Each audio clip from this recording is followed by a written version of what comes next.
Kondisi Ridwan Kamil setelah resmi bercerai dengan Atalia Praratya bikin menyedihkan. Selain terpuruk, RK juga jatuh sakit karena harus menahan beban berat pikiran. Walaupun sudah menyakitinya, Atalia Praratya menjenguk mantan suami dengan penuh rasa simpati. Inilah bukti cinta wanita tulus untuk seorang mantan suami. Jadi pemimpin cuma biar kelihatan kerja, Deddy Mulyadi sindir keras Ridwan Kamil. Ketika saya menjadi gubernur, saya sangat terbelalak ketika saya membaca data. Kenapa? Rangkaian kegiatan teknologi informasi nilainya triliunan dalam setiap tahun. Dan belanjanya itu tidak berubah. Saya berubah itu semuanya, itu berubah. Kenapa TI saya perkecil? TI menurut saya murah. Cukup apa? Cukup gunain anak-anak kita yang mampu banyak. Tetapi di balik itu, dia menjadi predator ekonomi. Di mana predator ekonomi? Belanja jalan 200 juta bisa menggerakkan 30 orang. Belanja jalan 1 miliar bisa menggerakkan 100 orang. Belanja bangunan 10 miliar bisa menggerakkan 500 orang. Belanja teknologi informasi dengan harga yang diciptakan sendiri hanya untuk 1 orang. 1 triliun hanya bisa digerakkan dan menggerakkan 1 orang. Dan masuk dalam 1 orang. Dan masuk dalam rekening 1 orang. Gubernur Jawa Barat Kang Deddy Mulyadi mengatakan bawa anak ke kantor boleh, yang nggak boleh bawa selingkuhan. Hah? nyender, Kang Deddy nyender, Kang Emil. Ye. Memang iya ya, dulu Bapak Ridwan Kamil ke kantor pernah bawa selingkuhan. Ternyata Kang Deddy Gubernur Jawa Barat ini suka ngelawak juga ya. Dan suka nyindir. Apa juga nyindir mantan istri. Ya Allah, betul. Apa yang dikatakan oleh Bapak Gubernur Jawa Barat ini, nggak boleh bawa selingkuhan ke kantor ya. Kalau anak boleh, kalau selingkuhan nggak boleh. Selingkuhan nggak boleh dibawa ke kantor. Selingkuhan nggak boleh dibawa ke kantor. Selingkuhan boleh bawa ke hotel atau ke kontrakan. Lagian di mana sih Kang Deddy ada pejabat yang bawa selingkuhan ke kantor? Nggak ada. Dibawanya ke hotel, ke villa, ke homestay, atau ke kontrakan, atau ke kos-kosan.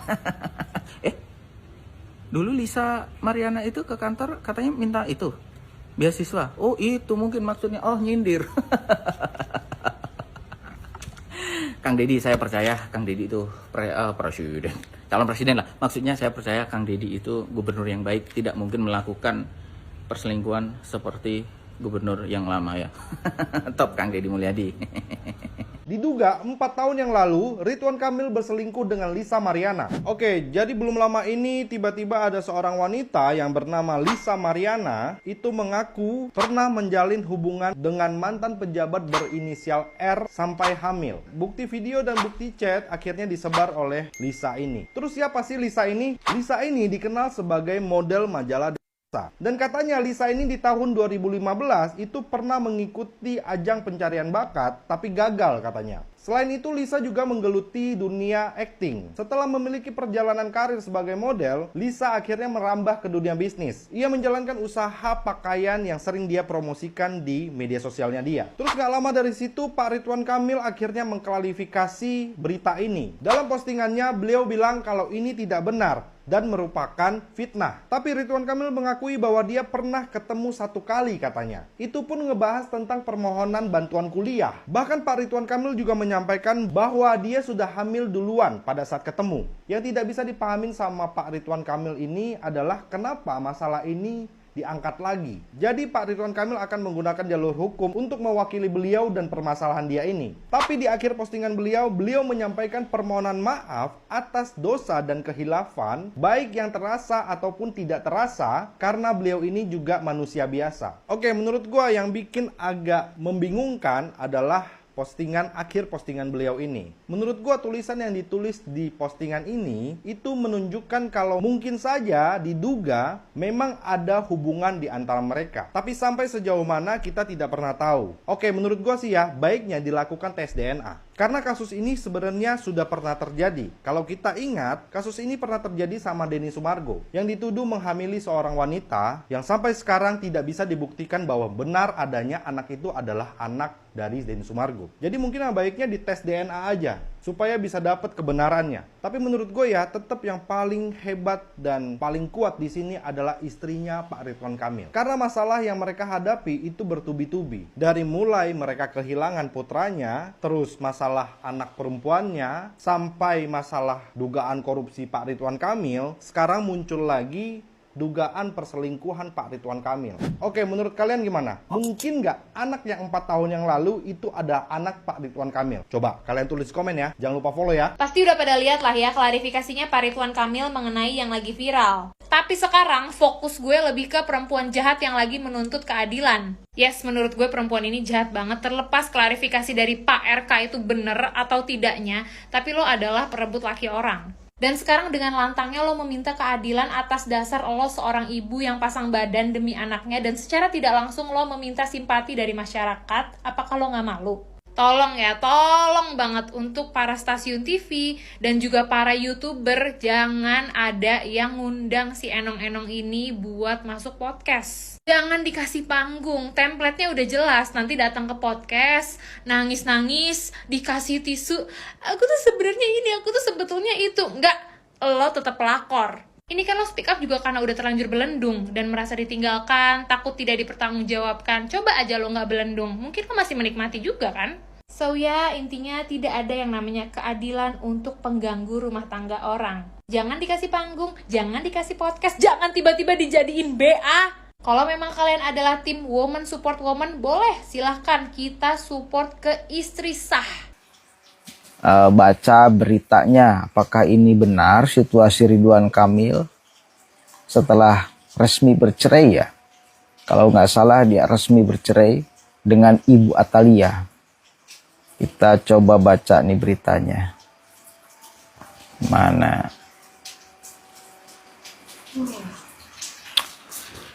Sempat dikabarkan sakit. Kondisi terkini Ridwan Kamil di tengah proses cerai dengan Atalia Praratya.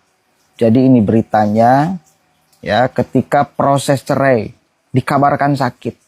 Dan sekarang setelah cerai juga ada yang mengkabarkan bahwa Ridwan Kamil terkapar, sakit, lemah tak berdaya. Kita coba baca nih. Sempat dikabarkan sakit, kondisi terkini Ridwan Kamil di tengah proses cerai dengan Atalia Praratya. Proses perceraian mantan Gubernur Jawa Barat Ridwan Kamil dengan anggota DPR RI Atalia Praratya hingga kini masih bergulir di Pengadilan Agama Bandung, Jawa Barat.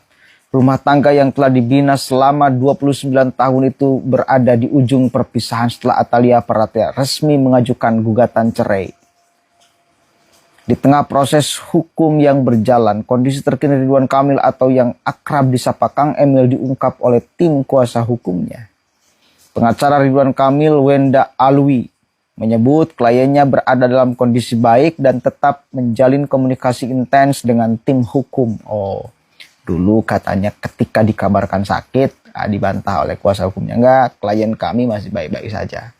Ya syukur deh kalau memang masih baik. Tapi sekarang juga beredar kabar bahwa Ridwan Kamil terkapar di rumah sakit. Benar apa tidak nih? Yang tahu coba komen ya. Penting atau tidak seperti ini? Oh, bagi saya penting. Untuk apa? Untuk pelajaran kehidupan, khususnya bagi para pejabat, mengingatkan. Ya, khususnya lagi bagi para pejabat yang ada di Jawa Barat. Udah. Itu. Maka kita angkat ini sebagai, sekali lagi, pelajaran hidup. Hati-hati. Ketika Anda sedang berada di puncak kepemimpinan, ya, hati-hati. Kami komunikasi masih sangat baik. Dari kata-katanya, dari bahasanya, baik-baik saja beliau, ujar Wenda Alwi. Wenda juga mengungkapkan bahwa menjelang persidangan terakhir Ridwan Kamil sempat memberikan dukungan moral kepada tim kuasa hukum yang menangani perkaranya. Bahkan setelah persidangan selesai, Kang Emil disebut menyampaikan apresiasi atas kinerja tim pengacaranya. Beliau menyemangati kami pada saat mau persidangan, lalu memberikan apresiasi pada saat setelah persidangan. Sementara itu kuasa hukum lainnya, Oya Abdul Malik turut membantah kabar yang menyebut Ridwan Kamil tengah jatuh sakit. Ia menegaskan bahwa kliennya dalam kondisi sehat dan tidak mengalami gangguan kesehatan seperti yang beredar di sejumlah pemberitaan. Ada di media disampaikan sakit. Itu saya agak bingung karena beliau sehat-sehat saja, ungkap Oya. Oya menjelaskan bahwa Ridwan Kamil telah memberikan kuasa penuh kepada tim kuasa hukum untuk menangani proses perceraian tersebut. Atas dasar itu, Ridwan Kamil memilih tidak hadir secara langsung dalam persidangan lanjutan. Beliau sudah menunjukkan kami sebagai kuasa. Beliau tidak hadir di sidang-sidang berikutnya, jelasnya.